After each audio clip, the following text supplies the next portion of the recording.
Sebuah rekaman ramai beredar di media sosial Telegram pada Jumat 26 Januari 2024. Rekaman tersebut menampilkan adegan yang diperoleh dari kamera Tentara Pasukan Pertahanan Israel atau IDF.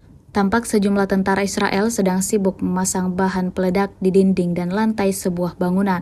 Terlihat sekitar 7 bahan peledak berhasil dipasang tentara Israel tersebut. Ternyata rekaman tersebut menunjukkan momen menjelang ledakan ranjau darat yang mengakibatkan kematian lebih dari 20 tentara Israel. Disebutkan pula dalam keterangan unggahan, tidak ada infrastruktur militer, tidak ada terowongan, tidak ada ancaman, hanya meledakkan bangunan sipil. Insiden ini diketahui merugikan serdadu Israel. Hingga video ini beredar, beragam respon dituliskan warganet.